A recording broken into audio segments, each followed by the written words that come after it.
Hello guys, greetings from Placements Key. I welcome you all to the lecture series on TCS and QT. I'll be covering the exact questions that were asked on October 27th morning slot, that is slot 1. Uh, I'll be covering questions based on logical ability. In the first part, I've already covered questions between 1 to 8. Please watch the videos if you have not watched that yet. Now I'll be continuing with question number 9. Question number 9 is a blood relations based question. Okay. Where hash means paternal grandfather, dollar means son, and then at the rate of his brother. Which of the following equation shows that P is the father of S? Okay, P hash Q, that is P is the paternal grandfather of Q. Paternal grandfather of Q. So Q's father's father is P. Q at the rate of R. So Q is the brother of R. At the rate is brother, right? Q is the brother of R. Now R dollar S. R is the son of S. So R is the son of S. So therefore both both Q and R are the sons of S. Now can we say that P is the father of S? See, we are not sure of the gender of S. Okay, so if S is a female, then what happens? P becomes the father-in-law of S, right? So S would be married to this person who is father of Q and R, and then P will be the father of this guy. Therefore, P would be the father-in-law of S. If S is female, P is the father-in-law, but not father. Okay, but if S is a male, then what happens? If S is a male, so S is the father of Q and R, and P would be the father of S. Then he would be father. Therefore, as the gender of S is not known, we can't really say that P is the father of S. Therefore, this is definitely not correct because we don't have a definite conclusion as to whether P is the father of S or not. If S is a female, P is not the father, but if S is a male, P is the father. Therefore, we don't have a definite conclusion as such. Therefore, A is incorrect. Let's look at the second one. P hash Q. Again, the same thing. P is the paternal grandfather of Q. So Q's father is P. Q dollar R. So what is it? Q is the son of R. Q is the son of R. Again, we have a doubt whether R is male or female, right? Something like that, right? If R is a female, then R becomes a mom of Q, right? Let's proceed further. R at the rate of S. So R is a brother of S. So now we know the gender of R.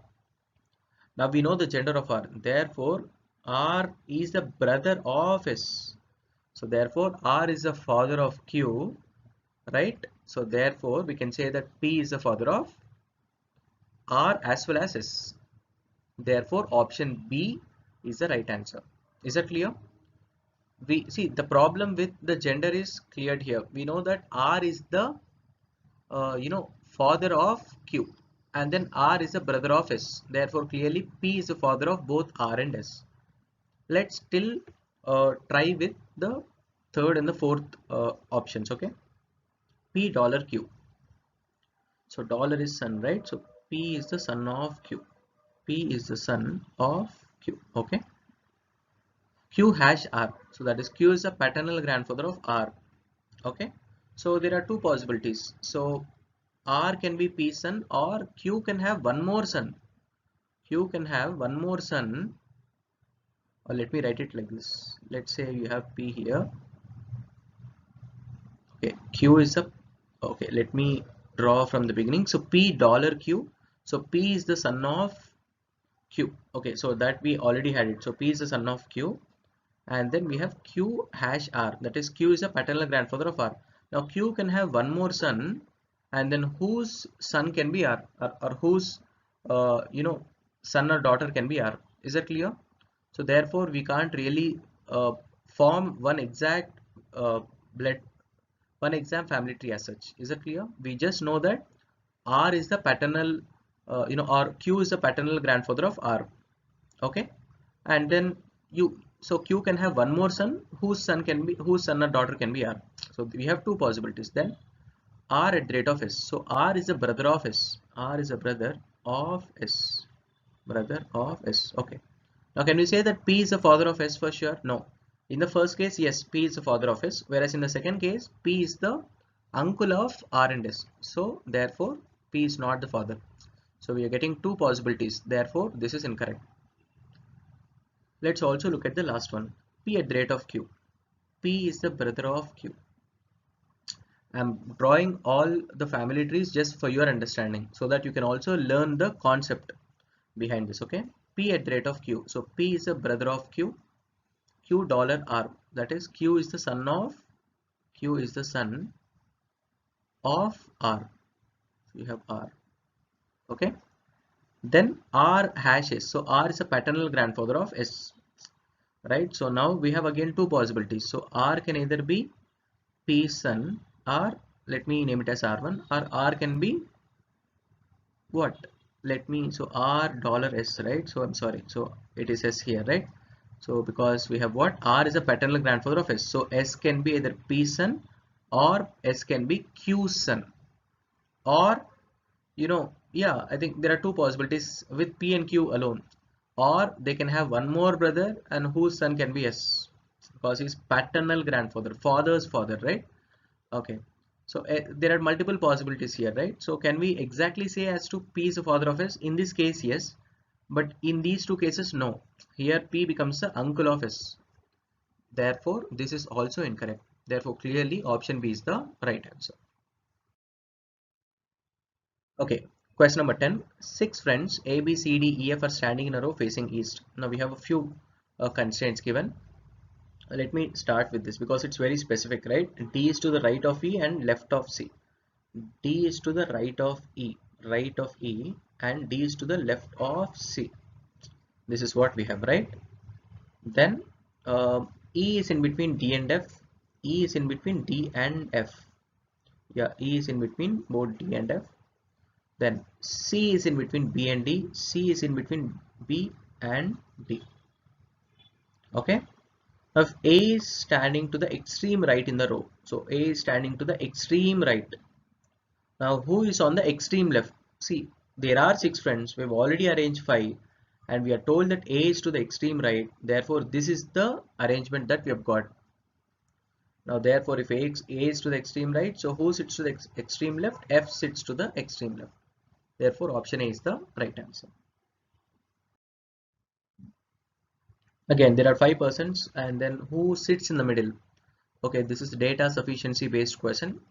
So what do we do? So let's look at the options. We have statement 1 alone, statement 2 alone, statement 3 alone. So let's take each of the statements alone first.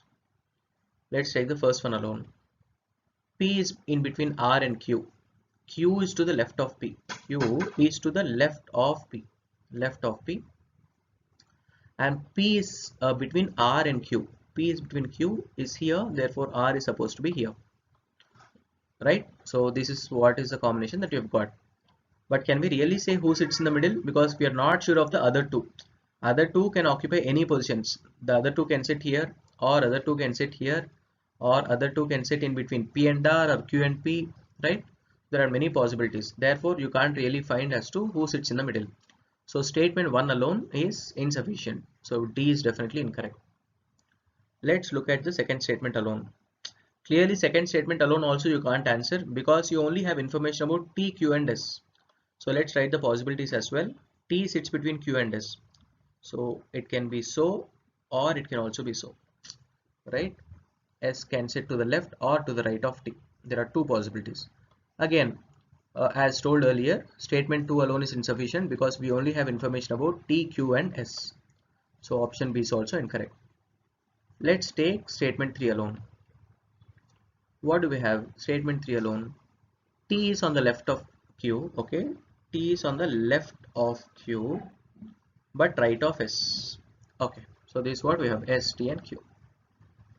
Again, can we really answer who sits in the middle by using this alone? No, because you only have information about T, Q and S. Therefore, statement 3 alone is also insufficient.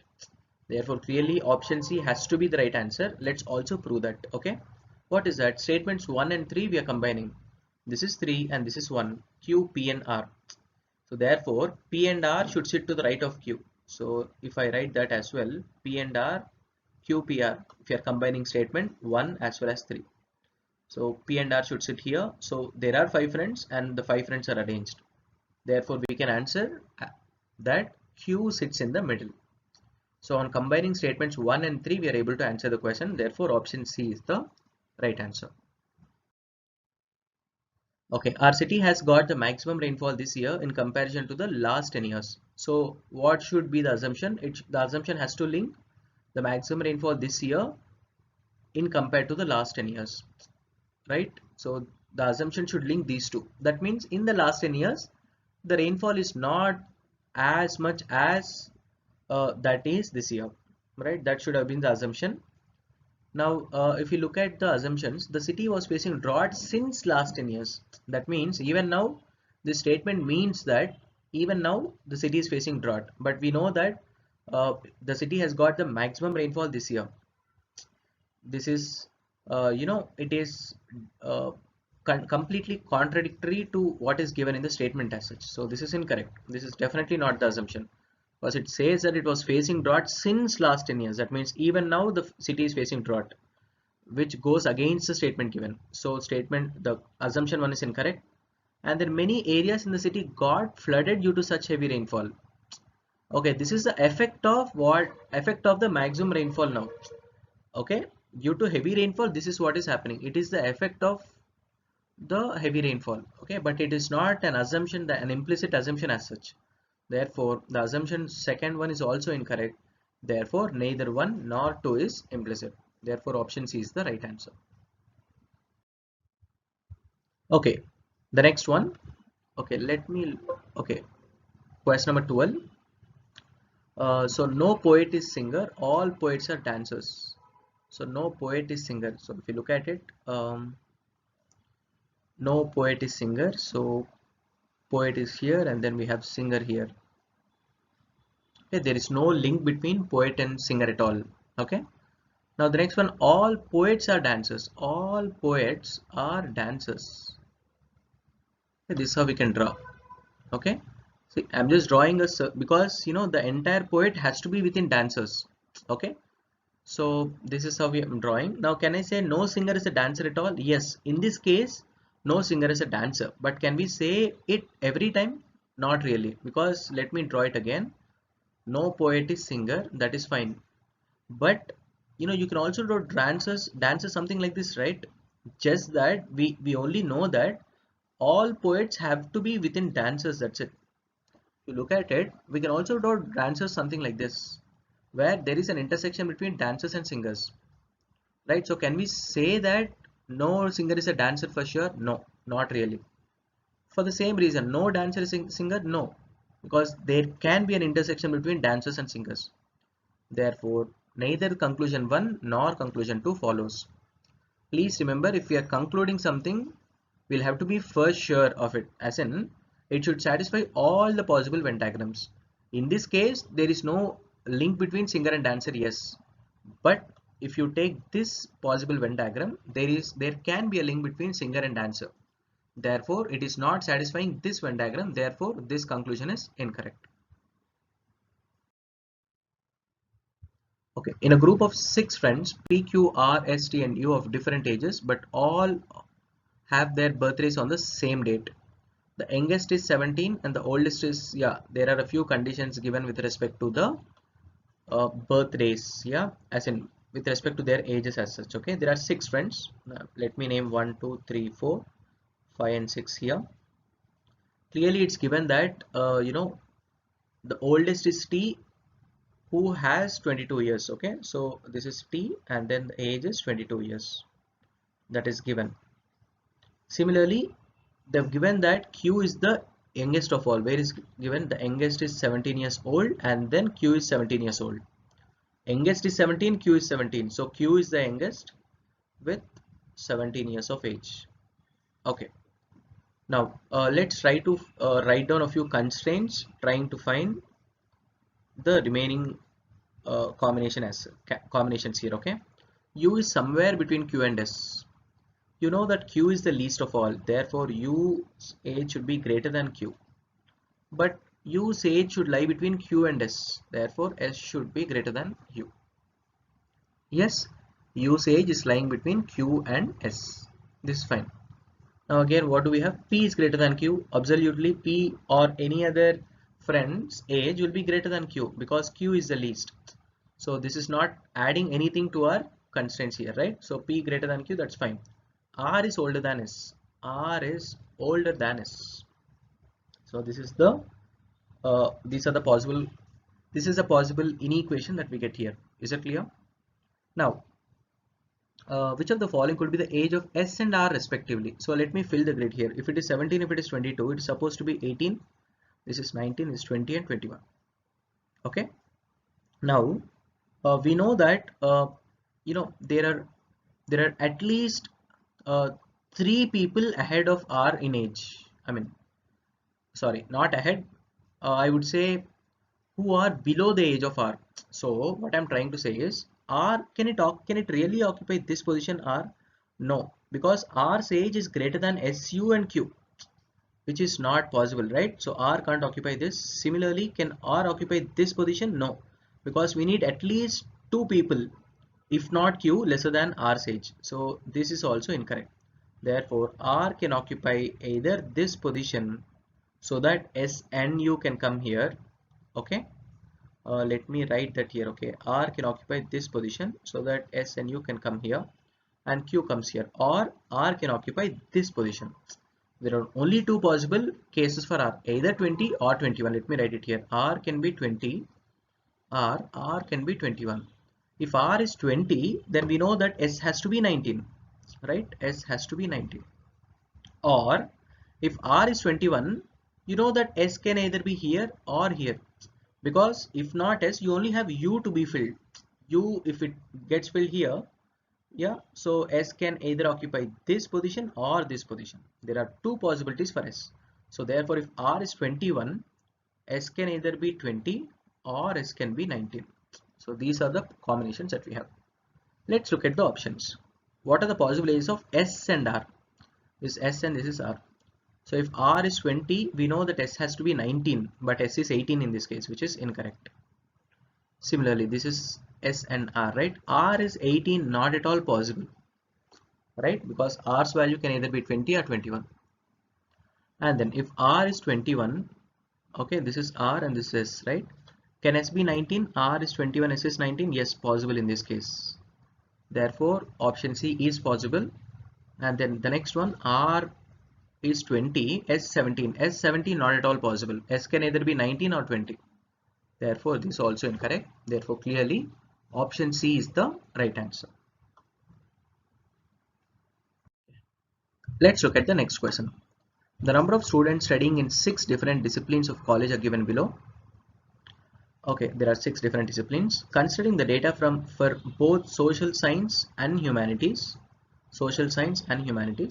what is the percentage of girls in the total students in these 2 categories clubbed together? Okay, so we'll have to calculate the percentage of girls in these 2 departments. Now we know girls are how many? 680 plus 1190. 680 plus 1190, which is 1200 plus 670, which is 1870. So totally in these 2 departments we have 1870 girls. Now what is the total sum of all students in these 2 departments? 2380 plus 1700. So 17 plus 23. Okay, let me write that here. 1700 plus 2380. So 23 plus 17 is 40. So this value is 4080 total. So we are supposed to find total girls as a percentage of total number of students. Okay, so which is what? Effectively we are supposed to find just this 1870 by 4080 into 100. Okay, now you can always use a calculator and then you can compute the value as such. So you get it as option D, 45.83%. So now I'll also explain how to approach this if not the calculator. Okay, which may be helpful for some other competitive exams. Okay, now if I look at it, the first thing what I do is I'll first find 50%. What is 50% of 4080? It is 2040. Therefore, in the numerator, if we had 2040, we would get the answer as 50%. Okay, but we have 1870, which is lesser than 2040. So what I'll do, I'll try to reduce 10% from it and see the 40% part, or Yeah, let me see the 40% part. So let me subtract 10%. So what do I get if I subtract 10% of this value? 10% of 4080 is 408. If I subtract 408, we get the value as how much? 4 becomes 3, this becomes 10, 2, 3, 16. So we only get 1632, right? So it is definitely far greater than 40%. So it should lie between 40 and 50. If it were 40%, the numerator should be 1632, right? But we have 1870. So for that, I'll not subtract 10%. I'll only subtract what? I'll only subtract 5%. Let me see. What is 5%? 10% is 408. Therefore, 5% would be 204. So let me subtract just 5% now. So what do I get? It is 204. Let me see what happens here. So 4 becomes 3 again, and then you have 6, 3, and then 1836. Yeah. So you have value 1870 and we've got 1836. So 45% is 1836. So the value should be greater than 45%, but still we have two options. These two cannot be your answers. Okay. Now let's calculate. What shall we calculate? Let's just take 1%. What is 1%? It is 40. Let's add 1% to it. We get 40.8, right? 40.8. So 0.8, you get 6, 7, 1876.8. So it's exceeding 1870. So the value should lie between 45% and 46%. Because if it were 46%, the answer would be 1876.8, which is exceeding 1870. So therefore, the answer should lie between 45 and 46, which is option D. I know guys, this may appear to be tedious now, but you know what? If you just approach questions using this method, it is far easier than going ahead with 1870 by 4080 into 100. Is it clear? Instead of going about this using the conventional division and multiplication, you can always go ahead with this. See, clearly you can find out the ranges. 50% 2040, so definitely less than 50. And I'm subtracting 5%. 50% is 2040. So what is 5%? 204. Subtract and check. You've got 1836. Yeah, 1836 again, you know that it is 1870 and not 1836. So we know for sure that the value should be more than 45%. So I'm just checking for 1%. 1% is 40. So if I'm adding 40, I'm getting 1876. It's again exceeding 1870. Therefore, the value should lie between 45% and 46%. Hope it's clear for everyone. Let's move on to the next question. A statement is followed by three courses of action. Assume everything in the statement to be true. We'll have to find the courses of action. Okay, that is a decision to be taken either to follow up or as an improvement. Okay, let's look at the statement. The number of passengers who are following through air route has considerably increased in the last few years, and the current number of airports and operational flights are not sufficient to either fulfill the increasing demand or to provide better services, right? So the air traffic has considerably increased in the last few years, because of which the existing number of airports and the operational flights are also not sufficient to fulfill the increasing demands and also to provide better services, because there are a lot of customers.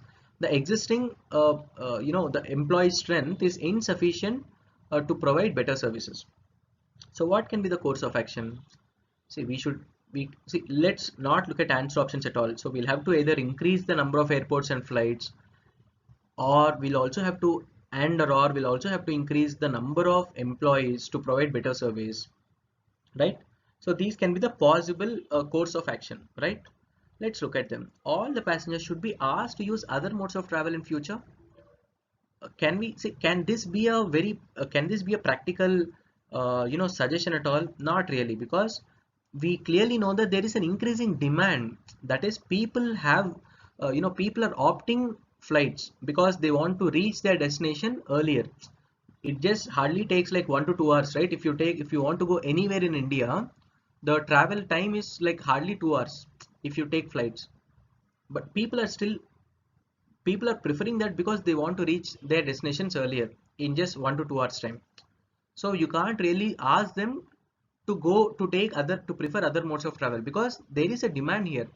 So this is definitely not a possible course of action. You can't ask passengers to go by other modes of travel if they have a requirement of going by flights, right? That is definitely not logical.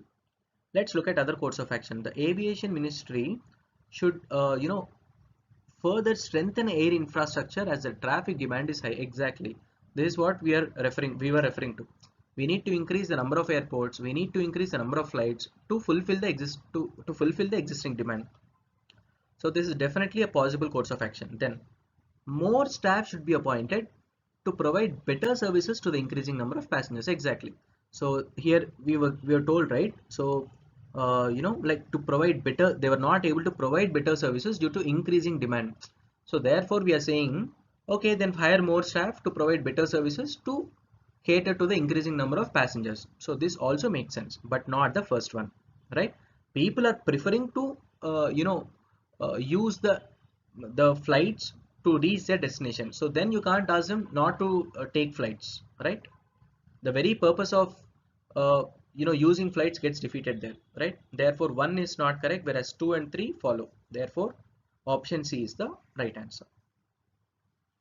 Okay guys, I hope the questions are clear for everyone. Let's meet in the next lecture. Thank you.